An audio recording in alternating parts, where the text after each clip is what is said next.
Olá pessoal, boa tarde.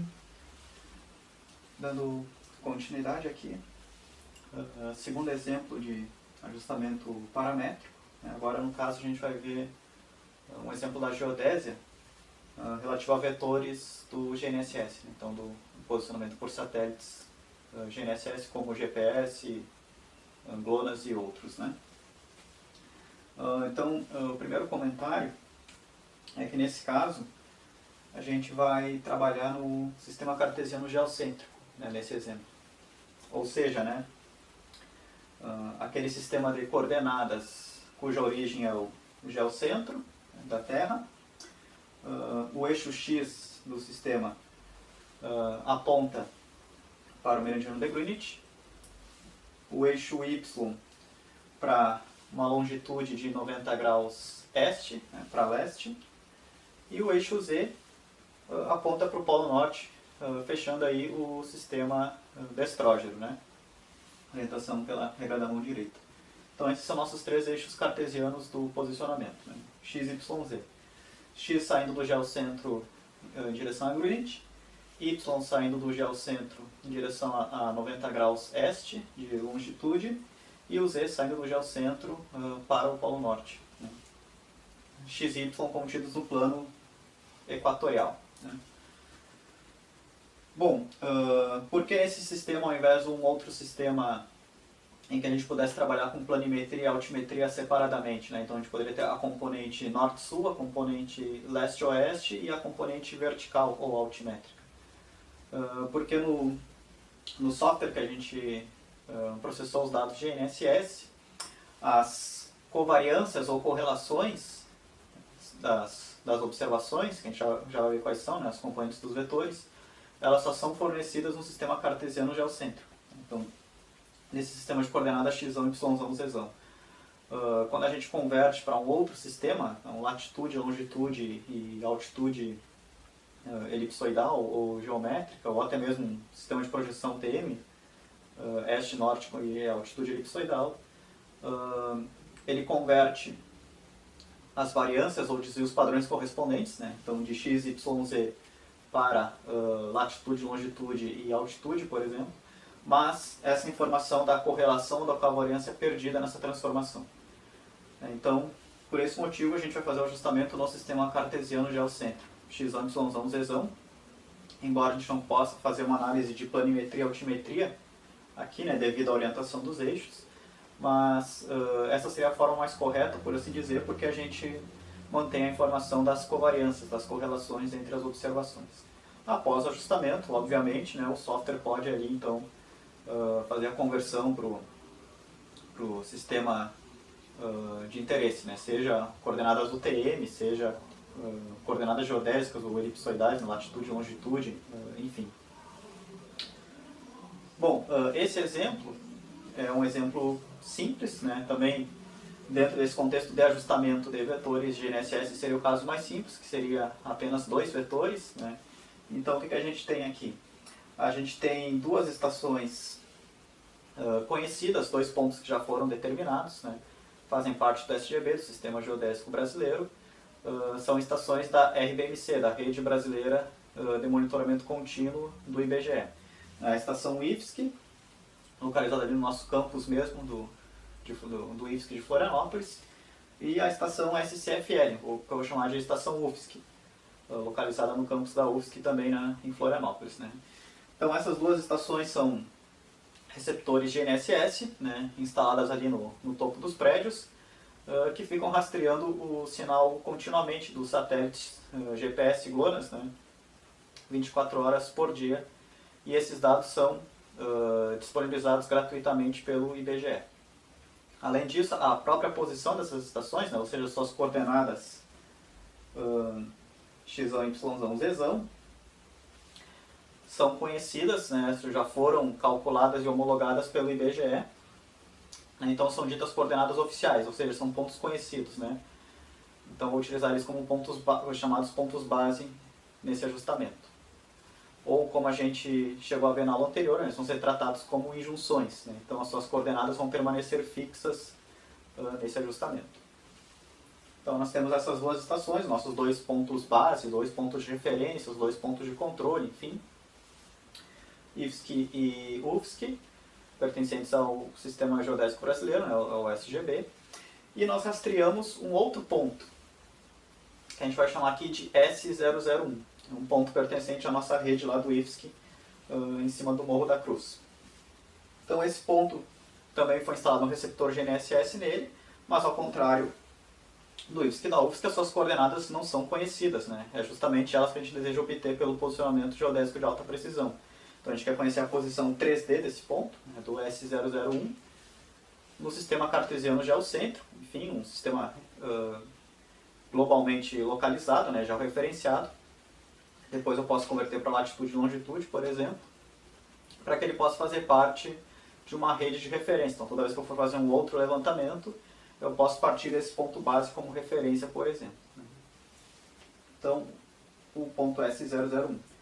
A lógica do posicionamento GNSS é complexa, né? Vai envolver ali o rastreio dos sinais dos satélites nos receptores, para vários satélites, né, de várias constelações, como o GPS e o GLONASS, enfim.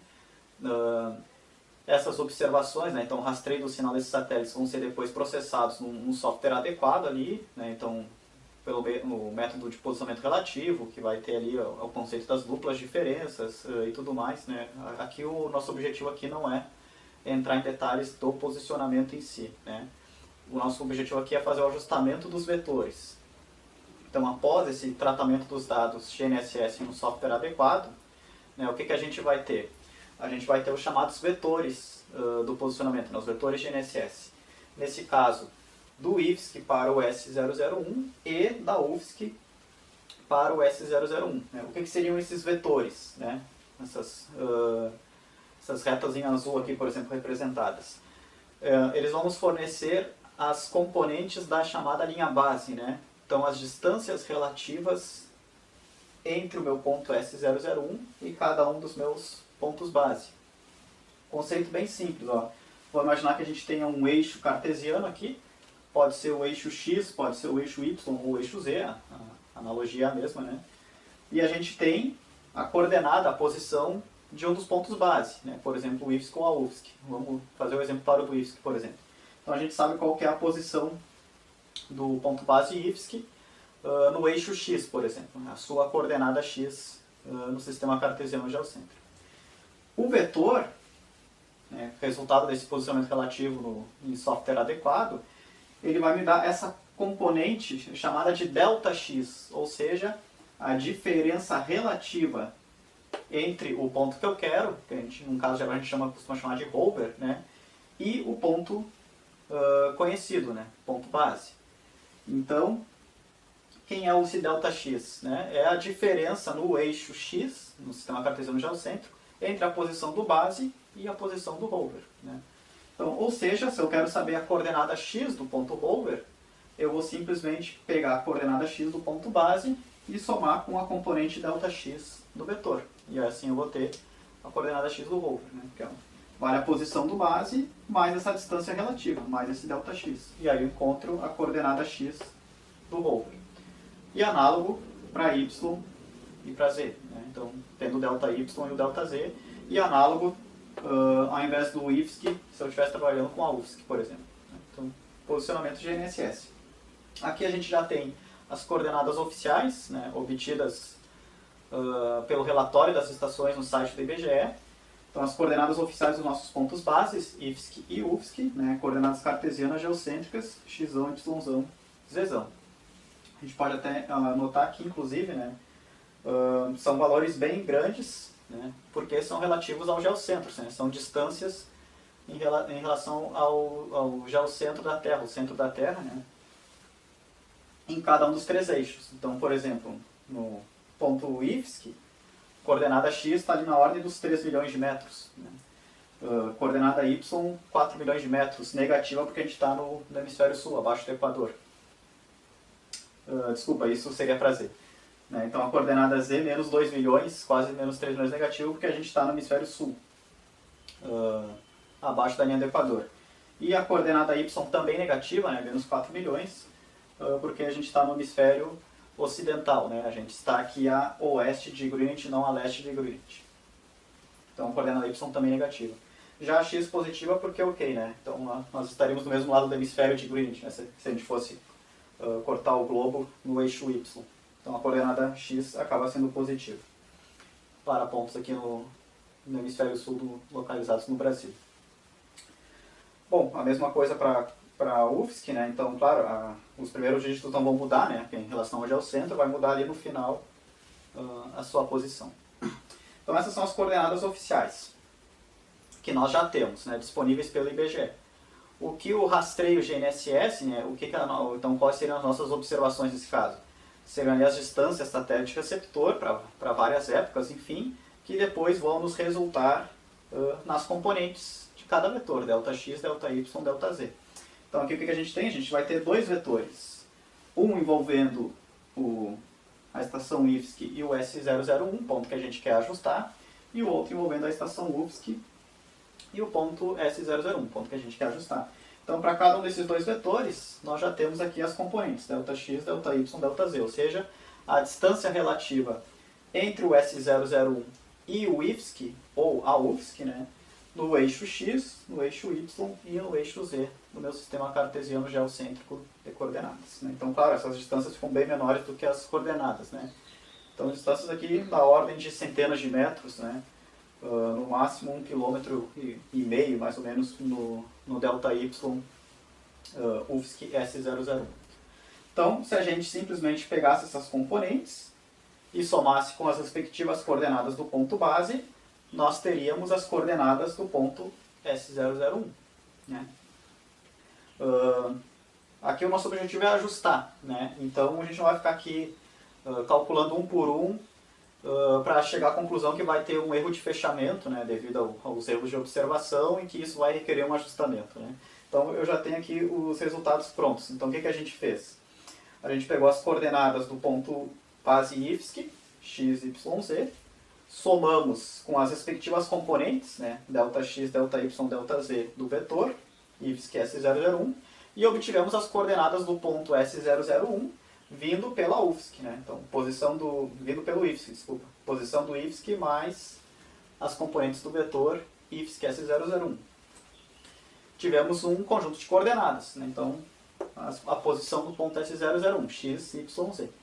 Depois fizemos o mesmo vindo da UFSC.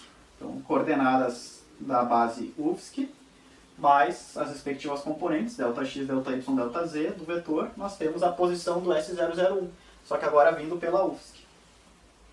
Devido à inevitável existência dos erros de observação aqui, né, tanto no rastreio dos sinais de satélites na estação IFSC, quanto na UFSC, quanto no próprio S001, né, entre várias outras fontes de erro aí, como, até mesmo a centragem poderia, né, ser analisada, enfim. Nós vamos ter erros de fechamento aqui, ou seja, as coordenadas do S001 vindo pelo IFSC não vão bater com as coordenadas do S001 vindo pela UFSC. Nesse caso, quem tiver curiosidade para testar, pode simplesmente, né, pegar esses valores em x, y, z de cada uma das bases, somar com os respectivos valores, né, de ΔX, ΔY, ΔZ, e subtrair. Né? Então, subtrair a solução vindo pelo IFSC com a da UFSC. Vai chegar nesses erros de fechamento. Né? Então, a posição do S001 vindo pelo IFSC diverge 32 milímetros em x da sua posição vindo pela UFSC. Então, é um erro de fechamento aqui que a gente tem de 32 milímetros em x. No eixo Y, essa diferença é de 25 milímetros. Né? E no eixo Z, de 19 milímetros. Então, tem um erro de fechamento aqui, né? A solução não bate devido aos erros de observação. Isso vai acabar nos conduzindo ao ajustamento dessas observações, né? Que é o nosso objetivo. Bom, então um último comentário aqui, além dessas componentes, né? Então ΔX, ΔY, ΔZ, o software de processamento GNSS que a gente utilizou também nos forneceu as precisões e correlações das componentes desses vetores, né? Então aqui a gente tem a precisão em milímetros da componente ΔX, ΔY e ΔZ para o vetor IFSC S001. Então ficaram ali 3 milímetros em X, 3 milímetros em Y e 2 milímetros em Z. E a gente também tem as correlações dessas componentes. Como o posicionamento GNSS vai usar dois receptores rastreando o sinal dos satélites em comum, né, os mesmos satélites, e além disso, quanto mais curta for a distância, mais homogênea vai ser a atmosfera ali entre o receptor base e o rover. E enfim, aí em outras disciplinas adequadas, aí vocês vão ver as fontes de erro do GNSS, mas tem uma correlação aqui, tanto espacial quanto temporal, né? Então quanto mais próximos eles estiverem, mais homogênea é a atmosfera. Então o sinal dos satélites vão viajar na mesma atmosfera, nas mesmas condições atmosféricas, por assim dizer, né? Tanto no receptor base quanto no rover. Isso vai resultar numa correlação de erros ali. E o software de processamento de GNSS nos fornece essas correlações. Então, por exemplo, para o vetor IFSC S001, a correlação entre as componentes ΔX e ΔY foi da ordem ali de 73%. Né? Então, já multiplicando o coeficiente de correlação por 100, né? Para ter em porcentagem. Então, uma correlação relativamente elevada. Né? Por isso mesmo que o ideal é não ser negligenciado, a gente fazer o ajustamento nesse sistema.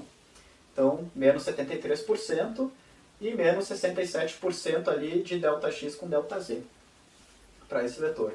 Já ΔY com ΔZ, da ordem de 68% positiva, né? As outras duas negativas. Lembrando, correlação negativa, um aumenta, o outro diminui, né? E vice-versa. Correlação positiva, quando um aumenta, o outro aumenta, quando um diminui, o outro diminui. Né? Então, e para o vetor UFSC S001 foi mais ou menos na mesma ordem ali, né? Então, claro, esse vetor é inferior a 3 km, né? Da ordem de 3 km. Enfim, esse aqui também é bem curto, né? Então, um pouco menor que o outro, mas também ele é da ordem de poucos quilômetros. Então vai existir uma alta correlação mesmo. E eles foram rastreados, né? O receptor S001 utilizou os dados do mesmo dia, ali, do mesmo rastreio para ambos os vetores. Então, por isso que os resultados deram praticamente iguais, né? Mas a lógica que a gente vai ver aqui, claro, é válida para um caso geral aí, dias diferentes de rastreio, enfim, mais receptores, né? Seja base, seja rover, enfim, vai mudar os números, né? Mas a lógica que eu estou apresentando aqui é a mesma.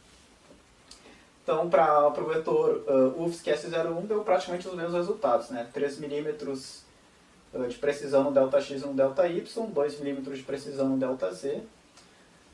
Correlações também dessa ordem de menos 73, 74% em ΔX com ΔY, menos 67% em ΔX com ΔZ e 66% ΔY com ΔZ. Aí, claro, que seria simétrico, né, as correlações. Né? Então, a correlação de ΔX com ΔY é a mesma de ΔY com ΔX. Né? Bom, esses são os dados, então, que a gente precisa para fazer o ajustamento. Então, na mesma lógica do exercício anterior, a gente vai montar aqui no quadro as matrizes do ajustamento. Né? Então, matriz A, matriz peso e o vetor L. E a solução geral nós vamos ver depois no software adequado. Solução não só a solução geral, como a solução numérica, né? Então, os resultados. Bom, então, de novo, né? Vamos pensar naquela lógica do ajustamento. Primeiramente, quem são os meus parâmetros aqui? O que eu quero descobrir? Né? O que eu quero obter, calcular, estimar, ajustar?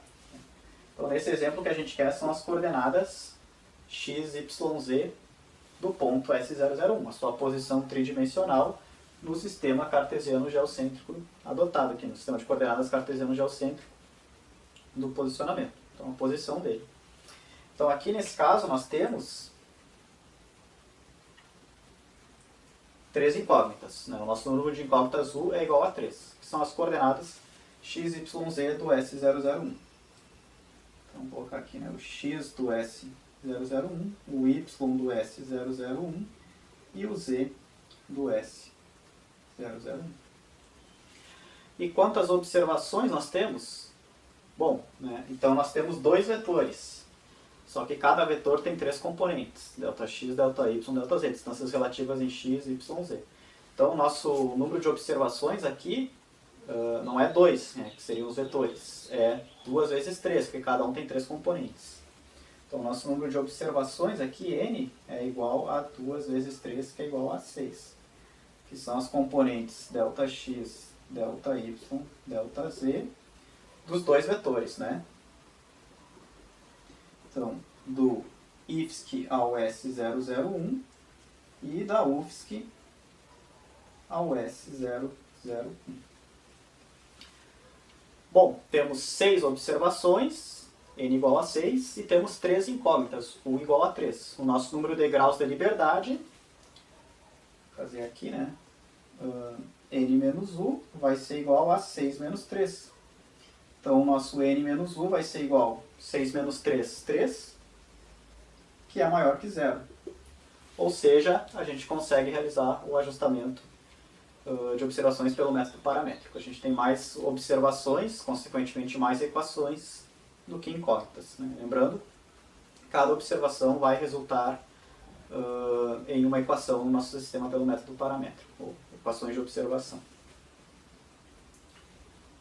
Bom, como é que seriam então essas equações? Então vamos lembrar do método paramétrico. A gente tem que ter equações desse tipo. O vetor das observações ajustadas como função do vetor dos parâmetros ajustados. Então, de um lado eu tenho que ter observação, do outro lado eu tenho que ter parâmetro, né, relacionados pela equação. Bom, a gente pode pensar então da seguinte maneira aqui. Quem que vai ser as nossas componentes? Δx, Δy, Δz. Vamos montar aqui as equações aqui em cima. Δx vai ser igual a coordenada x do meu rover menos a coordenada x do ponto base. Ó, é essa a distância relativa do base para o rover. Então, ó, tendo o do base, eu somo o Δx e descubro o do rover, né? Então, se eu for jogar o base para o outro lado, passa com sinal menos. Se eu for jogar o Δx para o outro lado lá para igualar, né, ficaria o x do rover menos o x do base. Então, o base mais o Δx me dá o rover, né? Então, jogando o base para o outro lado, Δx igual ao x do rover menos o x do base. O Δx é a observação. O x do rover é o parâmetro. O x do base, nesse caso, é uma constante, uma junção. Então, ó, consegui montar uma equação de observação, né? Então, observação de um lado, parâmetro do outro. E analogamente para os demais, né? Então, ΔY, o y do rover menos o y do base. E o Δz, o z do rover menos o z do base. Essas seriam as nossas equações de observação. Então, em Δx, Δy, Δz. No caso, a gente tem dois vetores, né? IFSC S001 e UFSC S001. Então, a gente faria essas equações duas vezes, uma para cada vetor, totalizando 6 equações ao todo. Bom, então vamos lembrar. A gente precisa, primeiramente, de um vetor dos parâmetros iniciais, x0. Quem é o x0? São as coordenadas iniciais, né? X, Y, Z para o ponto S001, as incógnitas. Então, vamos colocar aqui o X do S001, o Y do S001 e o Z do S001. Iniciais, então vamos colocar um sobrescrito 0 aqui em cima. Poderiam ser, por exemplo, as coordenadas obtidas vindo do IFSC, né? Pega as coordenadas do IFSC, soma com as componentes Δx, Δy, Δz, encontra a coordenada x, y, z iniciais para o S001. Ou poderia fazer o mesmo vindo pela UFSC, né? Pelo segundo vetor. Como o modelo já é linear, a gente já viu, né? Então, na verdade, a gente pode simplesmente definir como sendo o vetor nulo. O modelo linear ele vai convergir já sem necessidade de iterações, né? Então, o nosso vetor dos parâmetros iniciais teria a dimensão aqui 3 por 1. 3 incógnitas. E o vetor nulo. 0, 0, 0. Bom, definido o vetor x0, vamos definir agora o vetor das observações, né? Então, quem vai ser o nosso vetor das observações? Y. Bom, quantas observações nós temos mesmo? Nós temos 6, né? Uma componente Δx, Δy, Δz para cada um dos dois vetores. Então, nosso vetor das observações y vai ser simplesmente essas 6 componentes. No caso aqui, a ordem que a gente vai definir vai importar depois, né, na matriz peso, no vetor L, no vetor Y0, na matriz A, enfim. Então a ordem que a gente define aqui, a gente segue até o final do ajustamento, né, para as demais matrizes. Eu não vou repetir esses valores, tá, porque senão vai ficar bem maçante, bem, né, não é o objetivo aqui. A gente já está com os valores aqui, no quadro, e depois a gente vai fazer também, inclusive, a solução numérica no software, né. Então, vou colocar de maneira geral. Como é que seria a primeira componente? Seria o ΔX do IFSC, que é o S001. A segunda, cujo valor vale 936,124. Né? Segunda componente, o ΔY, IFSC S001, 145049. Terceira componente, o ΔZ, né? IFSC 001, 409086 e assim por diante. Né? Então, a gente faria isso para XYZ IFSC S001 e para XYZ UFSC S001. Então, lá, nossa última componente aqui seria o ΔZ da UFSC para o S001.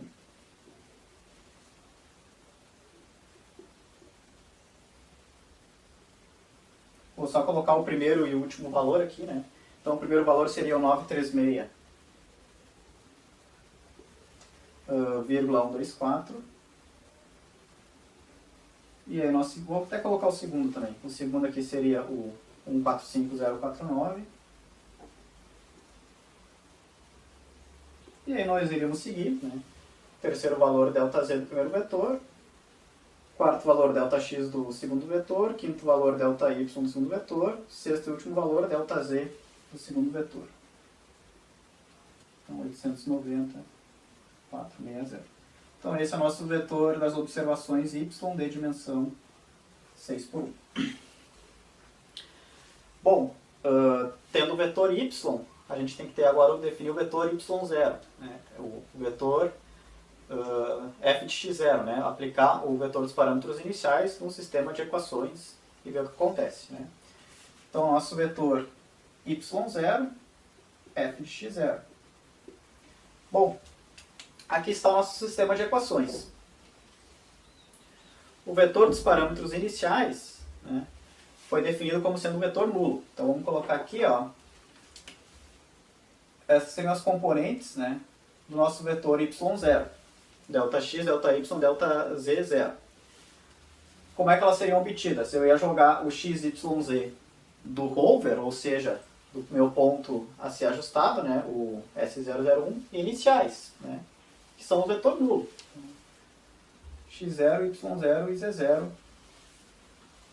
as coordenadas do ponto S001 iniciais. Isso aqui dá zero, né? O nosso vetor dos parâmetros iniciais foi definido como sendo vetor nulo. Então vai sobrar simplesmente as coordenadas x, y, z do receptor base, né? Com o sinal trocado aqui, negativas, né? Menos x, y, z do base. Para cada um dos vetores. Eu tenho dois vetores, eu tenho duas bases, né? O primeiro vetor, a base é o IFSC, o segundo vetor, a base é a UFSC.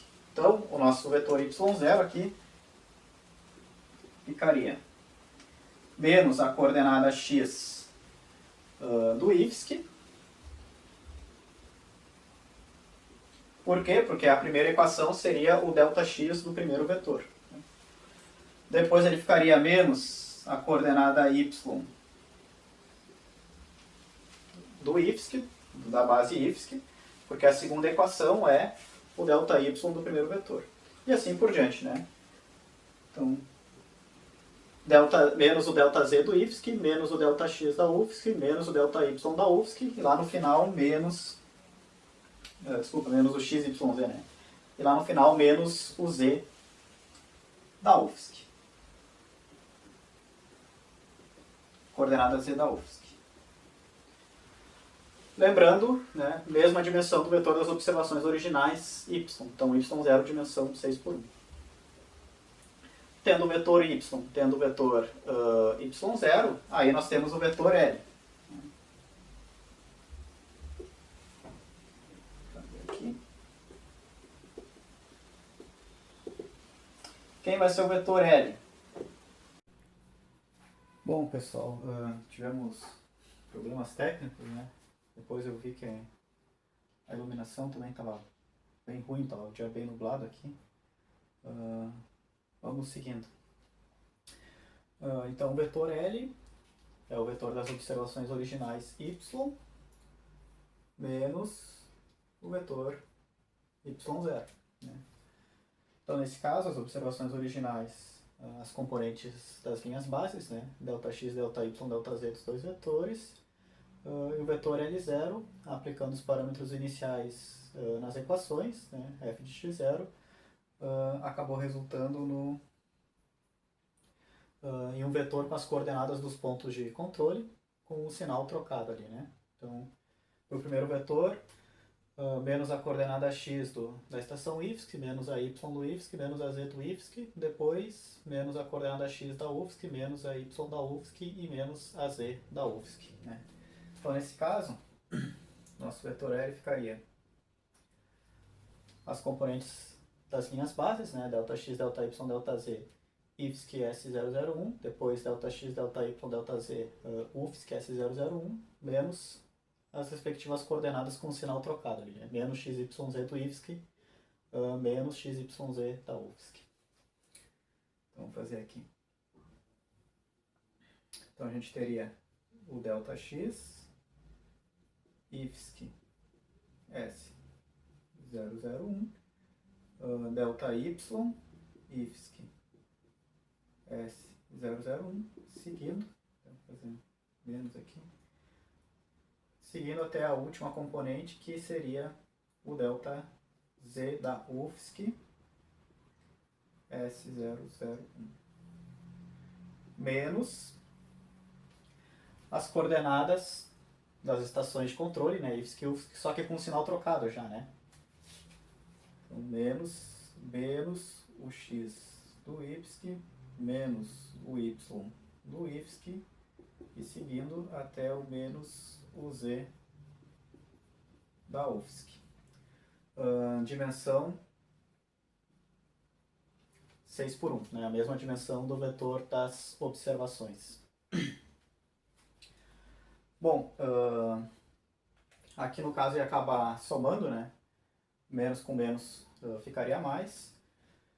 E nós teremos um vetor L que nesse exemplo seria diferente do vetor nulo, né? Que nem do exemplo anterior. Né? Então nesse caso nós teríamos no vetor L as componentes de cada linha base ali, né? Δx, Δy, Δz, mais a coordenada do respectivo ponto de controle ali, né? O IFSC para o primeiro vetor e a UFSC para o segundo vetor. E aí, substituindo, né, a soma desses elementos, então Δx com x do IFSC, Δy com y do IFSC, Δz com z do IFSC, depois Δx com o x da UFSC, Δy com o y da UFSC, Δz com o z da UFSC, nós teríamos ali o vetor L na sua forma numérica, que depois a gente vai ver em software.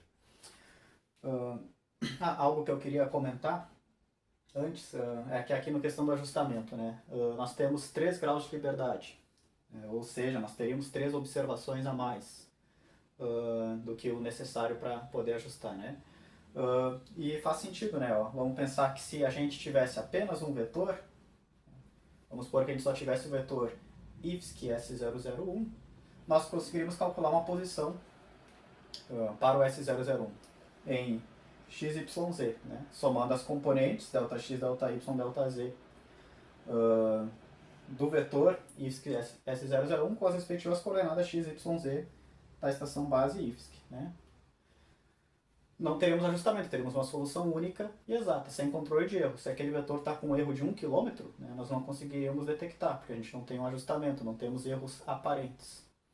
A partir do momento que a gente tem o segundo vetor, né, vindo agora da UFSC, aí nós conseguimos calcular outras 3 coordenadas x, y, z para o mesmo ponto S001. Né? Então, pegando as coordenadas x, y, z da estação UFSC e somando com as suas componentes Δx, Δy, Δz que vieram do rastreio GNSS do vetor.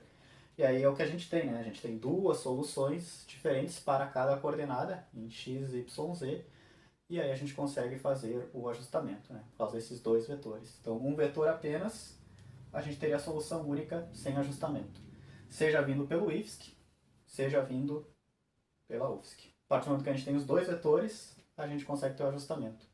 E aí nós temos 3 graus de liberdade, porque seria um grau de liberdade para cada coordenada, né? Então, um vetor a mais, né, uma componente a mais em x, uma a mais em y e uma a mais em z. Então acabaria resultando em 3 graus de liberdade ali.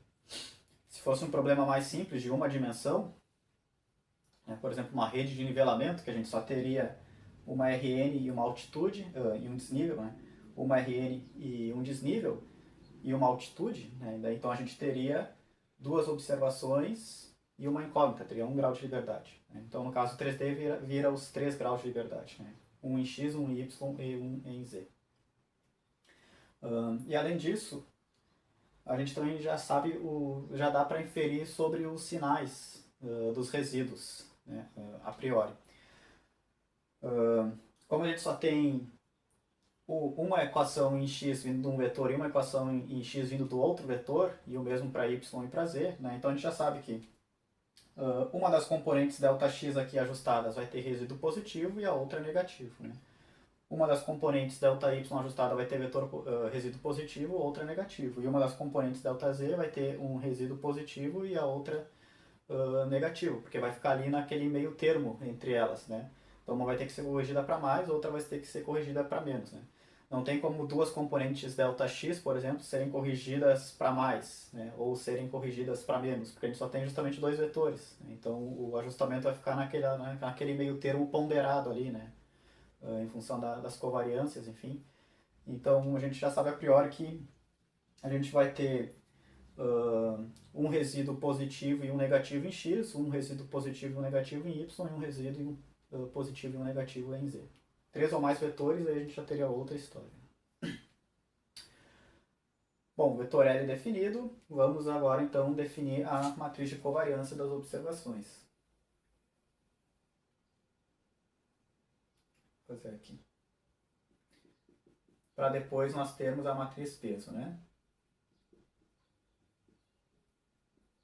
Então, nesse caso, a nossa matriz de covariância das observações vai ter dimensão 6 por 6, né? São 6 observações, né? Então, as componentes 3D, ΔX, ΔY, ΔZ de dois vetores. Então, a nossa matriz de covariância é y, né? Sigma y, 6 por 6. Quem são as variâncias? Bom, são os resíduos, os desvios padrões elevados ao quadrado, né, das suas respectivas componentes, ΔX, ΔY, ΔZ. No caso, tanto do IFSC quanto da UFSC iguais. Né? Quem são as covariâncias? Aí as covariâncias nós não temos aqui diretamente, nós temos as correlações. Tá? Correlação ΔX com ΔY menos 0,73. Mas a gente sabe que a covariância vale os respectivos desvios padrões, né? Então, por exemplo, covariância de ΔX com ΔY. Então, desvio padrão de ΔX vezes o desvio padrão de ΔY vezes o coeficiente de correlação. Então, fazendo essas multiplicações, sigma de um vezes o sigma de outro vezes a correlação entre eles, nós temos a covariância. Aqui eu vou ter que fazer maior, né? Então, vamos entrar com a nossa matriz de covariância das observações. Então, para o primeiro vetor, IFSC S001, e depois para o segundo vetor, UFSC S001. Então, na verdade, vai ser uma matriz bloco diagonal 3x3. Né? Por quê? Porque nós vamos ter variâncias e covariâncias do primeiro vetor, né? Nas 3 primeiras linhas e 3 primeiras colunas, e depois as variâncias e covariâncias do segundo vetor. Né? Então, nas 3 últimas linhas e nas 3 últimas colunas. E fora delas, nós vamos ter zero. Né? Por quê? Porque a gente vai assumir que as covariâncias entre os vetores, entre as componentes dos vetores, são nulas. Por que a gente vai assumir isso? Porque o software não nos fornece essas informações. Né?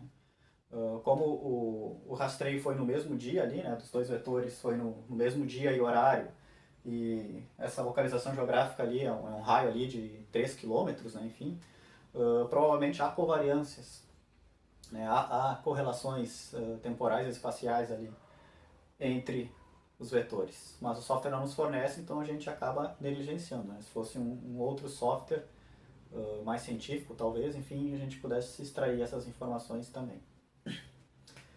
Bom, então vamos lá. Variâncias é pegar os desvios e levar ao quadrado, tá? Aqui eu vou entrar com eles em metros. Poderia entrar com eles em milímetros, não teria problema, o peso relativo não iria alterar, né? Mas eu já vou entrar com eles em metros, porque no software que a gente vai ver lá depois também está em metros, né? Então 3 milímetros ficaria 0,003 ao quadrado.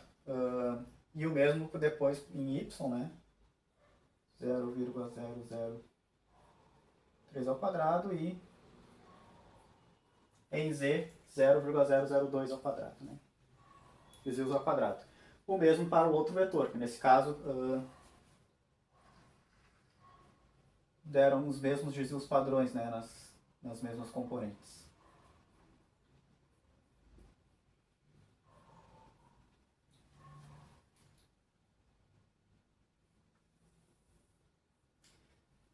E agora, 6 por 6, e agora entrariam as covariâncias. A gente não vai ficar fazendo aqui esses cálculos na mão, né? Eu vou colocar já os valores que eu lembro de cabeça que deu nesse exemplo, né? Então aqui deu menos 6,6 vezes 10 na menos 6. Covariância ΔX com ΔY. Covariância ΔX com ΔZ deu menos 4,1.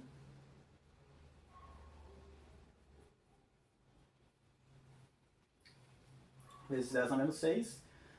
E covariância ΔY com ΔZ deu mais ou menos 4,1. Isso aqui daí positivo.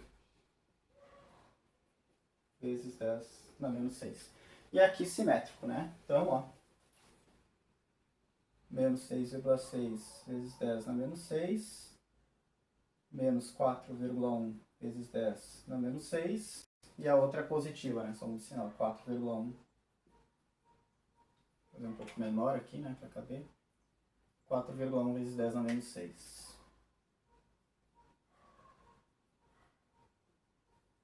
Tá? Então, variâncias, diagonal principal, covariâncias fora da diagonal principal para o primeiro vetor.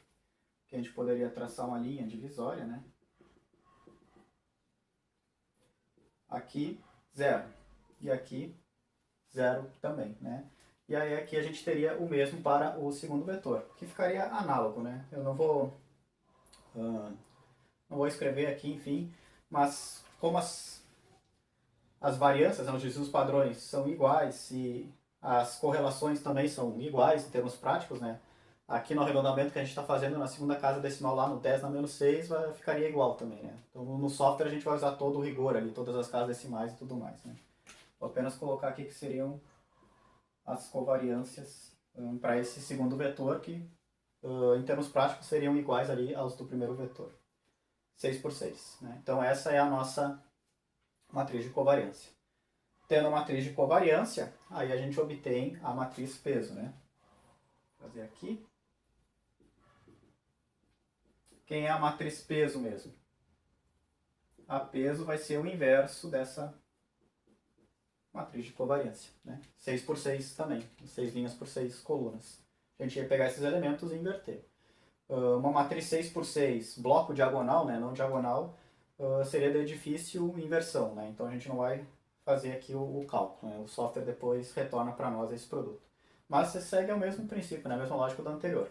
Quanto maior a variância, menor o peso, ou seja, a influência no ajustamento. Quanto menor a variância, maior o peso, ou seja, a influência no ajustamento. Maior a variância, maior a incerteza, né? Ou menor a confiança. Então, menor é o peso, menor tem que ser a sua influência no ajustamento. E vice-versa, né? Essa é a lógica aqui. Então, matriz de covariância e matriz peso das observações definida.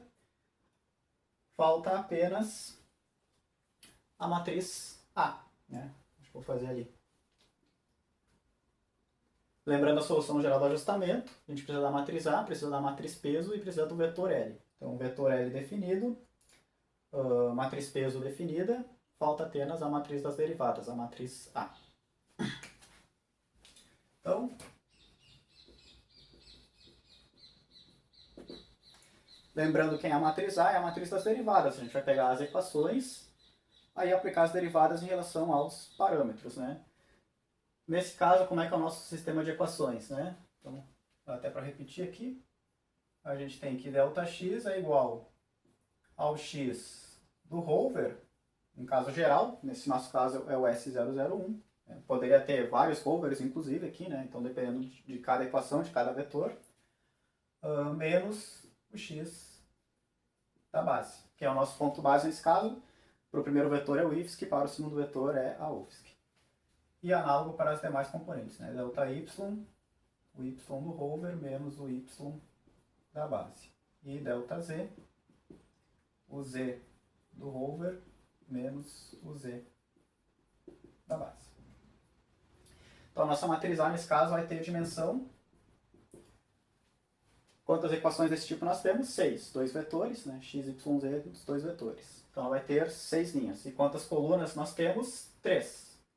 3 parâmetros, as coordenadas x, y, z do nosso único rover desse exemplo, o S001. Então aqui a gente vai botar ΔX, ΔY, ΔZ para o primeiro vetor, ΔX, ΔY, ΔZ para o segundo vetor, né? Vou tirar aqui para mostrar, né? Então aqui o primeiro vetor é IFSC S001, aqui o segundo vetor é UFSC S001. E aqui nós teríamos as coordenadas x, y, z do nosso único rover nesse exemplo, né, do S001. Então, 6 por 3, 6 linhas por 3 colunas. E aqui agora a gente coloca os elementos, né, então as derivadas. Então, bom, primeira equação, primeiro vetor, né? ΔX igual a x do rover menos x da base. Então, qual que é a derivada, qual que é a taxa de variação? Se o x do rover variar 1 aqui, né, nessa equação, o nosso ΔX varia 1. Né? Então, ΔX igual a x do rover menos x da base. Aqui variou 1, aqui varia 1. Né? O x da base não interfere, né? Quando a gente está analisando somente o rover, a derivada do rover, a taxa de variação da coordenada x do rover. Ou do cálculo, simplesmente, né? A derivada de uma função de x em relação a x, 1. Né? Então, aqui a derivada vale 1. Não temos as coordenadas y e z do S001 na primeira equação. Então elas não têm influência nenhuma na primeira equação. Né? Então as suas derivadas são, consequentemente, nulas, né, na primeira equação. Então, 0 e 0. Para a segunda equação, ΔY, bom, a mesma lógica, né? Só que agora a gente está no y do rover, do S001. Então, se o y da S001 variar uma unidade, a nossa equação responde com uma variação de uma unidade. Né? Então, a taxa de variação, a derivada aqui é 1. Não temos nem a coordenada x, nem a coordenada z do S001 na segunda equação, então as suas derivadas são nulas, né? Eles não têm influência na segunda equação. E por fim, terceira equação, mesma lógica, o z do rover, o z do S001. Então a taxa de variação em relação à coordenada z é 1 e 0 para as demais. Bom, segundo vetor, mesma lógica. Ó, o nosso sistema de equações é o mesmo. Só vai mudar que agora aqui, para o segundo vetor, a gente vai ter o x, y, z do mesmo ponto, né, do S001, só que agora a gente vai ter o x, y, z do outro base, que é a UFSC. Só que esses termos, né, as coordenadas x, y, z da base, não interferem nas derivadas, né, nas taxas de variação, na matriz A, porque elas estão sendo consideradas constantes aqui. Então, as derivadas vão ficar exatamente as mesmas, né? Primeira equação em x, segunda em y, terceira em z, então a gente vai ter 1, né, para x, y, z do rover, do S001. E 0 para as demais. Né?